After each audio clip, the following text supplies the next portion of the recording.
Mi nombre es María Ortega y durante muchos años mi identidad se resumía a tiza, libros y la sonrisa de mis alumnos en un pequeño y polvoriento pueblo en la frontera de México. Era maestra, una mujer que creía en la fuerza de las palabras y en la promesa de un futuro mejor, construido con paciencia y educación. Mi vida era simple, tejida con los hilos de lo cotidiano, del amor por mi comunidad y sobre todo por mi hija, Sofía. Esta historia no es sobre la mujer que fui, sino sobre la sombra en la que me vi obligada a convertirme. Antes de sumergirnos en el abismo que se tragó mi alma, te pido que, si sientes que hay voces que necesitan ser escuchadas, te suscribas a este canal para que podamos llegar a 1000 seguidores. Comenta desde qué parte del mundo me estás escuchando. Saber que no estoy sola me da fuerzas para continuar. Sofía era mi sol, la melodía que llenaba el silencio de nuestra pequeña casa. Con sus 17 años, llevaba en los ojos un brillo de esperanza que nuestro pueblo ya no podía contener. Soñaba con ser médica, con cruzar la frontera no por desesperación, sino por ambición, para estudiar y un día volver para ayudar a nuestra gente. Hablamos noches enteras sobre los riesgos, sobre la nostalgia que nos desgarraría el pecho, pero su deseo era una fuerza de la naturaleza. Con el corazón encogido, la ayudé a juntar cada centavo, bendije su viaje y la vi partir con la promesa de un futuro brillante. Esa fue la última vez que vi a mi hija con el alma intacta, llena de sueños que el desierto americano pronto devoraría sin piedad. La noticia llegó como un trueno en un cielo despejado, una llamada gélida de un oficial estadounidense cuya voz no transmitía ni una pizca de compasión. Las palabras eran protocolarias, vacías: encontrada, incidente, violencia de pandillas. Cada sílaba era un golpe que me rompía por dentro, transformando mi mundo de colores vibrantes en una mancha gris de dolor incomprensible. Sofía, mi niña, mi luz, reducida a una jerga burocrática. En ese momento, el suelo desapareció bajo mis pies y caí en un vacío de silencio y agonía, donde el único sonido era el eco de sus risas, ahora convertidas en una tortura para mi memoria. La maestra en mí murió allí, y algo mucho más antiguo y oscuro comenzó a despertar de sus cenizas. Crucé la frontera, pero no como mi hija, llena de esperanza. Yo era un fantasma, movida solo por la necesidad de ver su rostro una última vez. El ambiente era frío, impersonal, pasillos de hospital con olor a desinfectante, salas de comisarías donde el aire estaba cargado de indiferencia. Me llevaron a una morgue de luz fría y metálica. Allí, bajo una sábana blanca, estaba lo que quedaba de mi sol. Su cuerpo, marcado por la brutalidad de monstruos que respiraban el mismo aire que nosotros, era un testimonio silencioso del fracaso de un mundo que promete seguridad y entrega caos. Besé su frente fría y en ese contacto helado hice una promesa silenciosa. No habría paz, no habría descanso, hasta que la justicia, mi justicia, fuera hecha. En la comisaría, la indiferencia que sentí por teléfono tomó forma en el rostro cansado del detective Miller. Me entregó una caja con las pertenencias de Sofía, hablando de estadísticas, de la complejidad de la violencia en la frontera y de cómo casos como el de ella rara vez se resolvían. Violencia de pandillas, repitió, la frase sonando como una excusa para la inacción. Para él, Sofía era solo un número más en un archivo olvidado, una inmigrante anónima cuyo trágico destino era lamentable, pero en última instancia, insignificante para el sistema. Me ofreció un café y palabras de consuelo vacías, sin saber que con su apatía no estaba cerrando un caso, sino firmando la sentencia de muerte de cada uno de los culpables. Regresé a una habitación de motel barata, el olor a moho y soledad llenando el aire. La pequeña caja de cartón sobre la cama era todo lo que me quedaba de Sofía. La abrí con manos temblorosas. Dentro, su cartera, algunas fotos nuestras y un pequeño cuaderno donde anotaba sus pensamientos y los nombres de las personas que conocía en su nuevo trabajo. El sistema la había descartado, pero allí, en esos objetos, su esencia todavía latía. No sentía solo luto, una nueva emoción, fría y cortante como el acero, comenzaba a apoderarse de mí. Era rabia, una furia pura y cristalina, dirigida no solo a los asesinos, sino al sistema que les permitía operar en las sombras, impunemente, tratando vidas como la de mi hija como daño colateral. Pasé la noche en vela, hojeando el cuaderno de Sofía. Entre anotaciones sobre su trabajo en una cafetería, había un nombre que se repetía, seguido de una dirección y un número de teléfono. Ricardo. Ella describía el miedo en su mirada, la forma en que él la observaba. Era una pista pequeña, insignificante para una policía sobrecargada, pero para una madre cuyo único propósito ahora era la verdad, era un hilo de esperanza, un camino a seguir.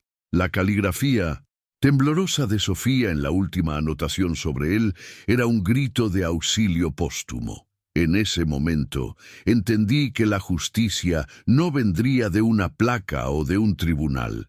La justicia tendría que venir de mis propias manos. Con el primer rayo de sol invadiendo la fétida habitación, mi decisión estaba tomada. No volvería a México para enterrar a mi hija y mi futuro. Me quedaría. Aprendería a navegar en ese mundo de sombras que me la había arrebatado. Usaría mi inteligencia, mi capacidad de observación, ya no para enseñar a niños, sino para rastrear depredadores. El miedo todavía estaba allí, un nudo helado en mi estómago, pero el propósito era mayor. Encontraría a Ricardo, y después de él encontraría a todos los demás, uno por uno. Aprenderían lo que significa quitarle todo a una madre. No serían llevados a un tribunal, serían llevados a mi juicio y la sentencia sería final. La cacería había comenzado. Localizar a Ricardo fue más fácil de lo que imaginaba. La dirección en el 100-800, cuaderno de Sofía, me llevó a un bar decadente en las afueras del Paso. Un lugar donde la esperanza iba a morir entre botellas de cerveza barata y el sonido de música alta y distorsionada. Lo observé durante 2 días, sentada en mi viejo coche al otro lado de la calle, aprendiendo sus hábitos, su rutina. No era un monstruo imponente, sino un hombre mediocre, con barriga de cervecero y una mirada vacía que solo cobraba vida cuando contaba algún chiste sucio a sus amigos. Ver al hombre que atormentó las últimas anotaciones de mi hija viviendo su vida banal, riendo y bebiendo como si no tuviera una mancha de sangre en su alma. Cimentó la frágil resolución que llevaba en mi pecho. El miedo todavía estaba allí, pero ahora tenía un compañero, un odio frío y paciente. A la tercera noche lo seguí.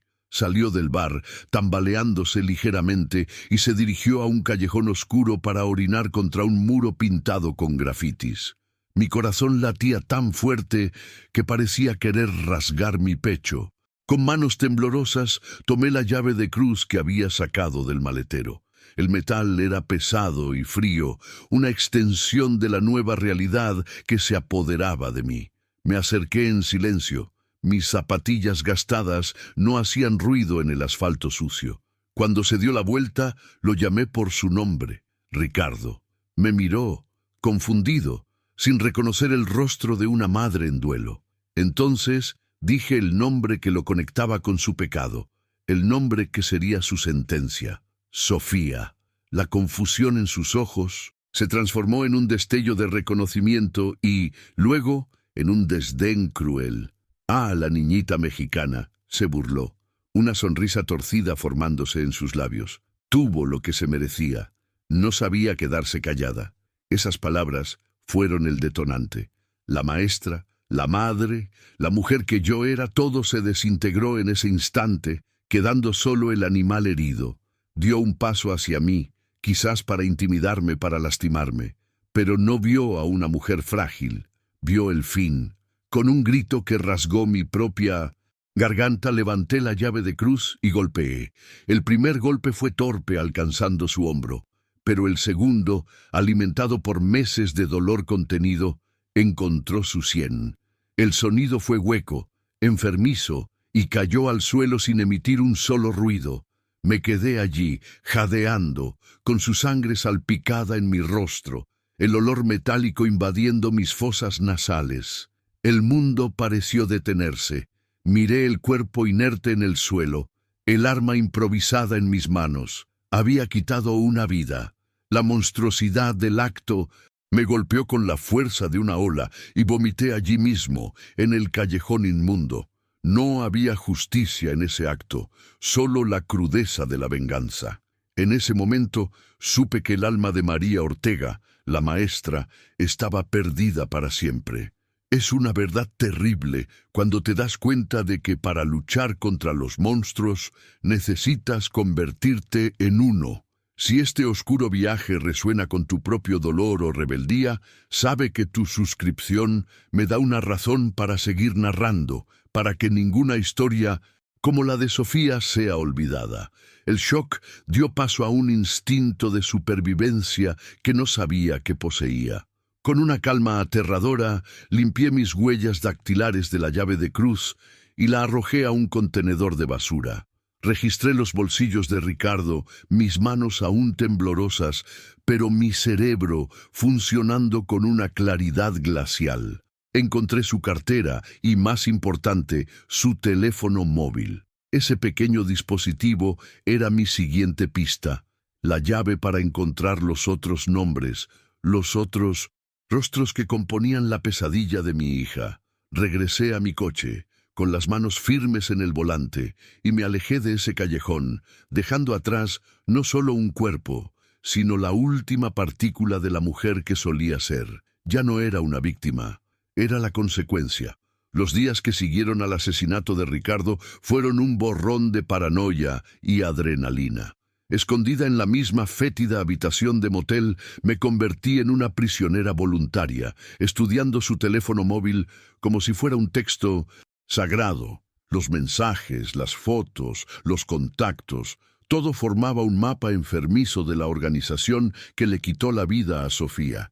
Descubrí una red de hombres conectados por una brutalidad casual, traficantes de personas que se escondían a plena vista. La maestra en mí resurgió, no para enseñar, sino para analizar datos, para encontrar patrones, para transformar información en armas. Cada nombre que anotaba en un nuevo cuaderno era un clavo que martillaría en su ataúd. El luto todavía me desgarraba por dentro, pero ahora tenía un propósito, una dirección. El dolor era el combustible que alimentaba el engranaje de mi venganza. El siguiente nombre de la lista era un hombre llamado Héctor. Según los mensajes en el móvil de Ricardo, él era el reclutador, el responsable de atraer a las jóvenes con promesas de empleos y una vida mejor. Él era el mentiroso que pintaba un paraíso para enmascarar el infierno. Tardé una semana en encontrarlo. Trabajaba como guardia de seguridad en un nido sin aparcamiento en el centro de la ciudad, un lugar de sombras y hormigón, perfecto para el tipo de trabajo sucio que hacía en su tiempo libre. Esta vez no habría improvisación. Pasé días observando sus movimientos, el camino que hacía a casa, su parada diaria en una tienda de conveniencia. El odio que sentía era más frío, más controlado. La fiebre del primer asesinato había pasado, reemplazada por una determinación gélida. Me preparé con el cuidado de un cirujano. Compré guantes, una peluca, barata y ropa oscura en una tienda de segunda mano. La llave de cruz fue reemplazada por un cuchillo de caza, más silencioso, más íntimo. Lo esperé en una noche sin luna, en el callejón detrás de su apartamento. Cuando apareció, silbando una melodía despreocupada, sentí un escalofrío recorrer mi cuerpo. No me vio hasta que fue demasiado tarde. Lo presioné contra la pared, la hoja fría en su garganta, y susurré la pregunta que se convertiría en mi firma. ¿Recuerdas a Sofía? El terror en sus ojos fue la respuesta. Esta vez no hubo gritos ni lucha torpe. Fue rápido, preciso y silencioso, y mientras lo veía caer, sentí un vacío aterrador. La satisfacción fue fugaz, reemplazada por el peso de otra alma en mi conciencia. Mientras tanto, a cientos de kilómetros de distancia, el cuerpo de Ricardo era finalmente encontrado. Para la mayoría de los policías, era solo otro drogadicto muerto en una pelea de bar, pero el detective Miller no estaba convencido. La brutalidad del ataque parecía personal, y la ausencia de robo lo intrigaba. Algo en su instinto de policía veterano le decía que esa escena del crimen era solo la superficie de algo mucho más profundo. Comenzó a revisar los archivos, los sucesos de esa semana, y fue entonces cuando el nombre de Sofía Ortega saltó de la página. Una joven asesinada, caso archivado. El hombre muerto en el callejón era uno de los testigos no localizados en ese momento. La coincidencia era demasiado grande para ser ignorada.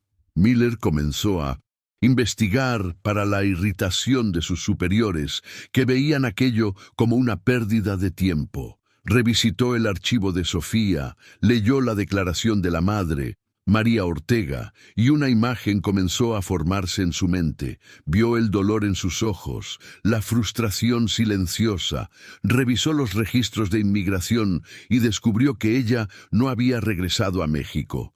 Una madre en duelo, un sistema indiferente y ahora uno de los sospechosos de la muerte de su hija brutalmente asesinado. Las piezas comenzaron a encajar, formando un rompecabezas oscuro y perturbador. Miller ya no estaba investigando un asesinato aislado. Estaba tras el rastro de un fantasma, una sombra movida por un dolor que apenas podía empezar a comprender. Mi siguiente objetivo me obligó a ser más audaz. Era un abogado llamado Marcus Thorne, el facilitador de la pandilla. Lavaba el dinero, sobornaba a las autoridades y garantizaba que los crímenes de la organización permanecieran impunes, escondido detrás de una fachada de respetabilidad en un barrio de lujo. Para llegar a él, necesitaría ayuda. Mi búsqueda me llevó de vuelta a la frontera, al submundo de los coyotes. Encontré a un hombre llamado Javier, conocido por su discreción y por su deuda con un viejo amigo de mi familia. No le conté toda la verdad, solo que necesitaba moverme entre los dos países sin ser detectada, que estaba resolviendo un asunto de familia. Vio la desesperación en mis ojos y aceptó, sin hacer muchas preguntas. Javier se convirtió en mis ojos y oídos en la frontera, un aliado improbable en mi guerra solitaria. Su información me permitió cruzar el desierto por la noche, evitando las patrullas y los sensores, moviéndome como un espectro entre los dos mundos que ahora definían mi existencia. México era un recordatorio doloroso de lo que había perdido, un refugio para mis heridas. Estados Unidos era mi campo de caza, una tierra fría e impersonal, donde ejecutaba mi misión con una eficiencia creciente. Cada travesía me endurecía, cada kilómetro recorrido en el desierto bajo el manto de las estrellas me alejaba más de la mujer que había sido, transformándome en algo forjado por la arena, por la noche y por la sangre. La caza de Marcus Thorne exigió un nuevo enfoque. No podía usar la fuerza bruta, tuve que usar su propia arrogancia en su contra. Creé una identidad falsa, la de una empresaria que buscaba lavar una gran cantidad de dinero, usando un teléfono de prepago e información que robé del móvil de 1900. Héctor, concerté una reunión en su oficina, un rascacielos de vidrio y acero que parecía burlarse de la suciedad del mundo allá abajo. Vestida con ropa elegante que compré con el poco dinero que me quedaba, entré en aquel templo de la impunidad, con el corazón martilleando, pero con el rostro como una máscara de calma y confianza.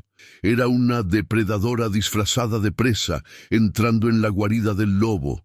Dentro de la lujosa oficina, el aire era enrarecido, cargado con el olor a cuero y poder. Thorne era exactamente como lo imaginaba. encantador, impecable en su traje caro, con una sonrisa que no llegaba a los ojos. Hablaba de números y porcentajes, subestimando completamente a la mujer sentada frente a él, mientras describía sus operaciones ilegales con un orgullo velado. Yo solo podía ver el rostro de mi hija, imaginar el terror que sintió cuando se levantó para servir una bebida, asegurando que estábamos a salvo, que sus paredes solo tenían oídos para nosotros. Actué. El silenciador que compré en el mercado negro, con la ayuda de Javier, hizo su trabajo. Fue limpio, profesional y terriblemente vacío. Mientras tanto, la investigación de Miller daba un salto. El asesinato de Héctor, con la misma firma de violencia personal, confirmó sus sospechas. 2 miembros de bajo rango de una misma red criminal, ambos vinculados al caso archivado de Sofía Ortega. Comenzó a trazar un perfil del asesino, alguien metódico, inteligente y movido por la venganza, alguien que conocía a las víctimas. Su mirada se fijó de nuevo en la foto de María Ortega en su archivo, la maestra, la madre. La imagen no encajaba con la de una asesina fría, pero el dolor en sus ojos contaba otra historia. Miller sentía que no estaba cazando a un monstruo, sino a una persona rota, y eso lo perturbaba profundamente. La muerte de un abogado prominente como Marcus Thorne causó ondas de choque. La policía trató el caso como una ejecución profesional, probablemente un ajuste de cuentas entre criminales. Pero Miller vio la conexión que nadie más veía. Fue a la escena del crimen y encontró algo minúsculo, casi invisible, dejado atrás cerca del cuerpo. Un pequeño botón de una blusa sencilla, del tipo que no se encuentra en oficinas de lujo. Era un error, el primer error de su cazadora fantasma. Guardó el botón en su bolsillo, sintiendo que estaba cada vez más cerca. La casa se estaba volviendo personal para él también, una obsesión por entender a la mujer detrás de la violencia. De vuelta en México, en un escondite arreglado por Javier, sentía el peso de mis acciones. 3 vidas arrebatadas, 3 escalones más en mi descenso al infierno. La imagen del rostro sorprendido de Thorne, la forma en que su cuerpo cayó sobre la mesa de caoba, atormentaba mis noches. Me estaba volviendo eficiente, letal. La vacilación que sentí con Ricardo, la náusea que sentí con Héctor, estaban desapareciendo, reemplazadas por una sombría aceptación de mi nuevo yo. Me estaba convirtiendo en la encarnación misma de la venganza que buscaba. Una fuerza de la naturaleza tan implacable como el desierto que me rodeaba. La línea entre la justicia para Sofía y la oscuridad que crecía en mí se estaba volviendo peligrosamente delgada. Sabía que tenía que continuar, que el trabajo solo estaría terminado cuando llegara a la cima de la cadena alimenticia, al hombre que todos temían, conocido solo como el carnicero. Su nombre aparecía en susurros en los mensajes que encontré, siempre asociado a las órdenes más crueles. Él era el arquitecto del dolor de mi hija, el cerebro detrás de la operación. Para encontrarlo, necesitaría sumergirme aún más en la oscuridad, arriesgar todo lo que me quedaba de humanidad. La casa me había transformado, y temía a la mujer que veía en el espejo, con ojos que reflejaban la misma frialdad de los hombres a los que cazaba. En este punto de mi viaje, la pregunta que me atormentaba todas las noches ya no era ¿por qué?, sino ¿en quién me he convertido? La justicia para mi hija se había convertido en una armadura, pero debajo de ella la venganza era la carne y la sangre que me movían. Ya no sé dónde termina la justicia y comienza la venganza. O si alguna vez hubo una diferencia real. Si entiendes esta oscuridad, si alguna vez has sentido que esa línea se borra dentro de ti, tu suscripción a este canal es un recordatorio para mí de que quizás todavía exista una luz por la que luchar, aunque yo ya no pueda verla. Tu apoyo me ayuda a seguir compartiendo esta verdad, por más dolorosa que sea. La noticia de la muerte de Thorne puso a la organización de El Carnicero en alerta máxima. El miedo comenzó a extenderse entre ellos. No sabían quién los estaba cazando, solo que era un fantasma que atacaba en las sombras y desaparecía sin dejar rastro. Usé ese miedo a mi favor. Comencé a dejar pistas sutiles, mensajes anónimos, creando una atmósfera de paranoia que los hizo cometer errores. Se volvieron unos contra otros, sospechando de traición, mientras yo, la verdadera amenaza, observaba desde lejos, pacientemente, esperando la oportunidad perfecta para atacar de nuevo, para acercarme cada vez más a mi verdadero objetivo. La caza se había convertido en un juego de ajedrez psicológico. Al otro lado, el detective Miller usó el botón encontrado en la oficina de Thorne como su principal pista. Un análisis de laboratorio reveló que era de una marca vendida casi exclusivamente en pequeños pueblos del norte de México.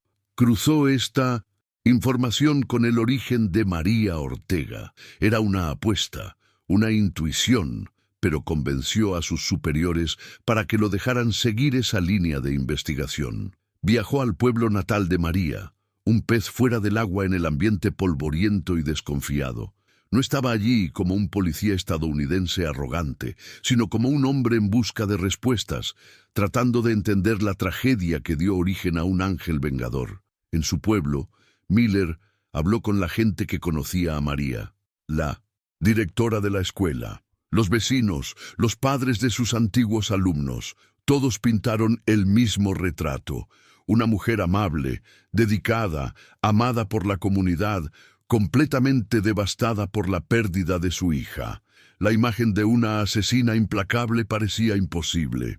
Fue entonces cuando conoció al padre Miguel, el viejo amigo de la familia. El sacerdote, con sus ojos sabios y tristes, no confirmó las sospechas de Miller, pero sus palabras enigmáticas sobre el dolor que transforma y la justicia que los cielos a veces dejan en manos de los hombres fueron una confesión silenciosa. Miller salió de esa iglesia con la certeza de a quién estaba cazando. Aprovechando el desorden que yo misma había creado, identifiqué a mi próximo objetivo, el brazo derecho de El Carnicero, un hombre violento llamado Sombra. Encontrarlo fue mi mayor desafío. Era un fantasma igual que yo. Usé a uno de los miembros de bajo rango de la pandilla como cebo, filtrando información falsa para atraer a Sombra a una trampa. Concerté una reunión en un almacén abandonado cerca de la frontera, un lugar aislado donde el enfrentamiento sería inevitable. Fue una apuesta arriesgada. Por primera vez, no solo estaba reaccionando al pasado, sino moldeando activamente el futuro, forzando la mano de mi enemigo. La noche del encuentro era fría y un viento cortante soplaba desde el desierto, silbando a través de las rendijas del almacén. Sombra no vino solo, trajo a 2 secuaces, y yo estaba en inferioridad numérica. El enfrentamiento fue un caos de violencia brutal. No fue limpio ni silencioso, fue una lucha desesperada por la supervivencia. Usé el entorno a mi favor, las pilas de cajas viejas, la oscuridad. Uno a uno logré neutralizarlos, mi cuerpo moviéndose con un instinto primario que el dolor y la rabia habían afilado. La lucha me dejó herida, con un corte profundo en el brazo y el cuerpo dolorido, pero victoriosa. Antes de dar el golpe final a Sombra, lo interrogué. Presioné el cuchillo contra su herida, exigiendo saber la ubicación de El Carnicero. El dolor y el miedo lo hicieron hablar. Me dio una dirección, un rancho aislado en el lado estadounidense de la frontera, el santuario donde el monstruo se escondía. Con la información que necesitaba, ya no había motivo para mantenerlo con vida. Su muerte fue un punto final en mi búsqueda de información y el comienzo de mi último acto. El camino hacia el enfrentamiento final estaba finalmente abierto, pero el precio había sido alto. Mi cuerpo estaba herido y mi alma cada vez más fragmentada. mientras huía del almacén, sin saber que una cámara de seguridad de una gasolinera cercana había capturado una imagen borrosa de mi coche, Miller recibía una alerta. El ADN encontrado en el botón de la escena del crimen de Thorne había sido procesado. No había coincidencias en las bases de datos criminales, pero lograron extraer un perfil genético parcial. Era cuestión de tiempo hasta que consiguieran una orden para compararlo con algún pariente. La casa se estaba estrechando. Tenía un perfil, un origen, y ahora una prueba forense que lo vinculaba a uno de los asesinatos. La red se estaba cerrando a mi alrededor. Fue durante una visita secreta al padre Miguel, buscando vendas para mi brazo, y quizás un poco de absolución, que él me confrontó. Vio el vacío en mis ojos, las heridas en mi cuerpo y en mi alma. María, esta no eres tú, suplicó, con la voz embargada de tristeza. La justicia de Dios es paciente.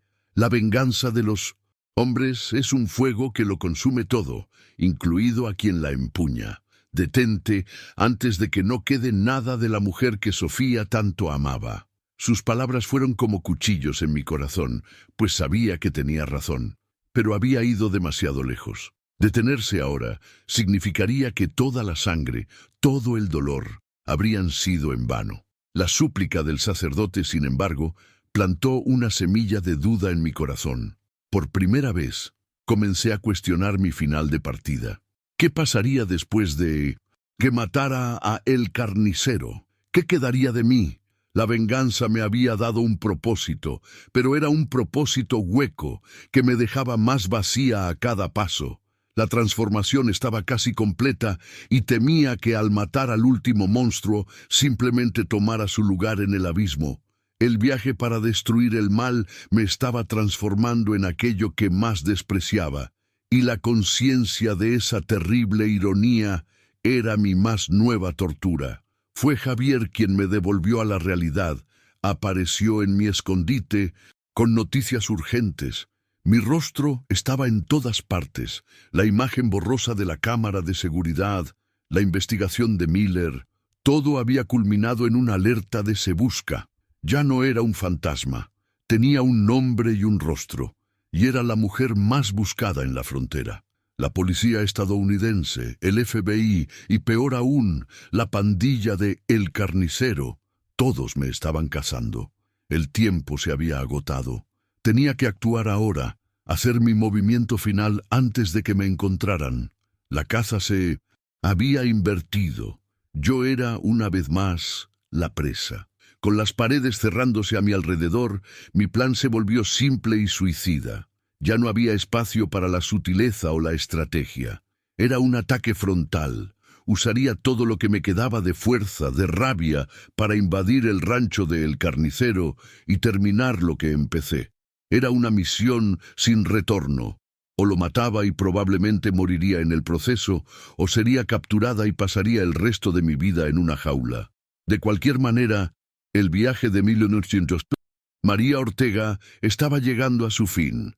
Miré la foto gastada de Sofía, besé su rostro sonriente y me preparé para la batalla final, ya no por justicia, sino por un final. El rancho de El Carnicero era una fortaleza de arrogancia en el corazón del desierto. Las luces brillaban en la casa principal, una mancha de opulencia en la oscuridad infinita, pero la seguridad era complaciente, confiada en su aislamiento. Usé esa confianza a mi favor. Me moví entre las sombras, una aparición de polvo y venganza, mi cuerpo dolorido protestando a cada paso. El viento del desierto era mi único aliado, ahogando el sonido de mi respiración, de mis pies aplastando la grava. Cada guardia que evité, cada cámara que esquivé, era un paso más cerca del corazón de la bestia. El dolor en mi brazo era un recuerdo constante del precio de esta guerra, pero la imagen del rostro de Sofía era la fuerza que me impulsaba hacia adelante, a través del miedo, a través del dolor, hacia el enfrentamiento final. Lo no encontré en una amplia oficina, con paredes de cristal que daban a la oscuridad del desierto.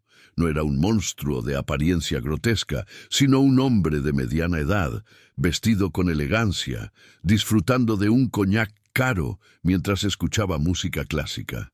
Se giró lentamente, sin sorpresa, con una sonrisa fría en los labios. María Ortega, dijo, como si esperara a una invitada de honor. La maestra, debo admitir que ha superado todas mis expectativas. Me ha causado bastantes dolores de cabeza. No había miedo en su voz, solo la curiosidad de un científico observando un espécimen fascinante. No me vio como una amenaza, sino como un fenómeno. Y esa calma enfermiza era más aterradora que cualquier demostración de fuerza. Hizo un gesto hacia una silla. Siéntese. Hablemos. Después de todo, somos parecidos, usted y yo. Caminó por la habitación con la copa de coñac en la mano. Ambos descubrimos que el mundo se rige por la voluntad, no por la moral. Yo construí un imperio sobre esa verdad. ¿Y usted? Usted se ha convertido en una leyenda. Cree que está aquí por justicia por su hija. No, está aquí porque descubrió que es buena en esto. Le gusta el poder, la caza, el miedo en los ojos de ellos. No vino aquí para vengar su muerte, María. Vino aquí para sentirse viva de nuevo. Cada palabra era un veneno, diseñado para corroer mi convicción, para hacerme dudar de la pureza de mi dolor y ahogarme en la oscuridad que él representaba. Su burla rompió mi autocontrol. Avancé, y la calma de la oficina estalló en violencia. Él era más fuerte, más pesado, pero yo era más rápida, movida por una furia que quemaba todas mis heridas y mi cansancio. La lucha fue salvaje, un torbellino de cuerpos chocando contra muebles caros, rompiendo cristales y obras de arte. Él luchaba con la crueldad de un sádico, yo con la desesperación de una madre que ya no tenía nada que perder. Usé un pisapapeles de su escritorio para golpearlo. Él usó su cinturón para intentar estrangularme. Era una danza macabra, la civilidad de su vida lujosa siendo destrozada por la verdad bárbara que él había infligido a mi mundo. Ahora de vuelta a él por duplicado. Logré derribarlo, con el cuchillo que saqué de mi bota presionado contra su cuello. Su sonrisa había desaparecido, reemplazada por un gruñido de odio y sorpresa. Jadeaba, la sangre manando de un corte en su frente. En ese momento, yo era el poder, la sentencia, el fin. Y fue entonces cuando las luces azules y rojas inundaron la habitación, danzando sobre los escombros. La puerta se abrió de golpe. «Suelta el arma, ahora». La voz del detective Miller resonó, firme, desesperada. Estaba allí, con su arma apuntándome, sus ojos llenos de una mezcla de lástima y deber. El sistema que me falló finalmente había llegado, pero demasiado tarde, y ahora me veía como el monstruo que debía ser detenido. El tiempo pareció congelarse. Tenía al arquitecto de mi dolor bajo mi cuchilla. Detrás de mí, la ley que me negó la justicia. Termina con esto. Maestra, susurró el carnicero, su voz un gorgoteo de sangre y desafío. Muéstrale quién eres. Somos iguales. La voz de Miller era un contrapunto. Señora Ortega, María, no lo haga. No se convierta en él. Deje que la justicia siga su curso. Justicia. La palabra sonaba como una broma amarga. ¿Qué justicia? ¿La que me devolvió a mi hija en una caja de cartón? ¿La que archivó su vida como una estadística? Miré la cuchilla, al hombre que destruyó mi mundo y al policía que representaba el orden que permitió esa destrucción. La elección era mía, solo mía. Todo mi viaje, cada vida que quité, cada lágrima que derramé, todo culminó en ese instante. Miré directamente al detective Miller y en mis ojos no vio vacilación, sino una finalidad terrible. Ya no había conflicto, yo era la consecuencia y mi propósito debía cumplirse. Ignoré sus súplicas, ignoré el mundo fuera de ese momento de ajuste de cuentas. Con un movimiento firme y decidido, hundí la cuchilla. El sonido del disparo Vino un instante después, pero no fue del arma de Miller, fue de mi propia arma de respaldo, que disparé contra su pierna para incapacitarlo, asegurándome de que no pudiera detenerme. Su grito de dolor se mezcló con el último suspiro de El carnicero. Y luego, silencio, roto solo por el sonido de las sirenas, acercándose. Las esposas se cerraron en mis muñecas, el metal frío contra mi piel. No me resistí. Mientras los policías me sacaban del rancho, pasando junto al cuerpo del hombre que había cazado durante tanto tiempo y junto al detective Miller, que me miraba con una expresión de dolor y confusión, sentí una extraña calma. La furia que me consumió durante meses, el fuego que me movió a través de desiertos y callejones oscuros, simplemente se extinguió. Lo que quedó fue un silencio profundo, un vacío inmenso donde antes había un propósito abrumador. Mi guerra personal había terminado. Miré el cielo nocturno, las estrellas indiferentes parpadeando sobre el desierto, y por primera vez desde la muerte de Sofía, no sentí nada. La misión estaba cumplida, pero la mujer que la inició estaba irremediablemente perdida en algún lugar del camino.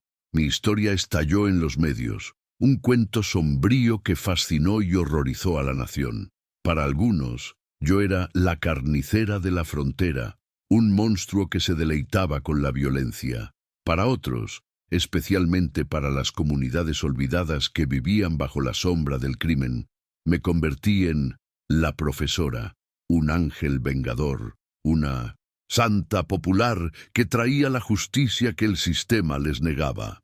Mis acciones, aunque condenadas oficialmente, forzaron una investigación masiva sobre la red de tráfico de personas, exponiendo la corrupción que llegaba a altos rangos de la policía. Los crímenes que cometí llevaron al arresto de docenas de otros monstruos, salvando a innumerables futuras Sofías. Perdí mi libertad, pero mi venganza, de una forma torcida y sangrienta, acabó generando la justicia que nunca tuve. El detective Miller me visitó una sola vez meses después, cuando ya estaba en una prisión de máxima seguridad. No llevaba su placa. Sentado al otro lado del cristal, no me hizo preguntas sobre los crímenes, sino que simplemente me miró y preguntó si todo aquello había valido la pena. No respondí con palabras. Solo lo miré con los mismos ojos vacíos que él vio en aquella comisaría. Hacía tanto tiempo. Él entendió. Me contó que, a causa de mi caso, el departamento había reabierto cientos de archivos de inmigrantes desaparecidos. Estaba tratando de arreglar el sistema desde dentro. Antes de irse, dijo algo que nunca olvidaré. Hiciste lo incorrecto por los motivos correctos. Y supe que él también cargaría el peso de aquella noche para siempre. Fui sentenciada a cadena perpetua, mi nombre destinado a convertirse en una nota a pie de página en los anales del crimen. Pero en las calles de las ciudades fronterizas, mi historia se transformó en leyenda, una advertencia para los depredadores que se esconden en 1900 en las sombras. Dicen que en las noches de viento el fantasma de una maestra todavía camina por el desierto, cazando a aquellos que la ley no puede alcanzar. Mi cuerpo está encerrado en una celda de hormigón, pero mi legado, la consecuencia de mis actos, vaga libre. No encontré la paz ni la redención.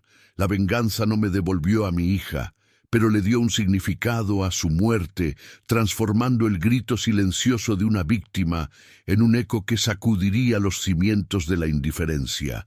Mi viaje termina aquí, entre estas cuatro paredes, donde los únicos recuerdos que me visitan son la sonrisa de Sofía y el rostro de los hombres que envié a la oscuridad. No pido perdón, solo comprensión. El dolor de una madre puede ser una fuerza terrible y transformadora. Si mi historia enseñó algo, es que no se puede ignorar el sufrimiento humano indefinidamente sin que haya una respuesta. Agradezco a cada uno de ustedes que se suscribió y me escuchó hasta el final. Dieron testimonio de mi dolor y Garantizaron que la memoria de Sofía no fuera solo otro archivo polvoriento. Continúen escuchando las voces de los olvidados, pues es en su silencio donde prosperan los monstruos. Adiós.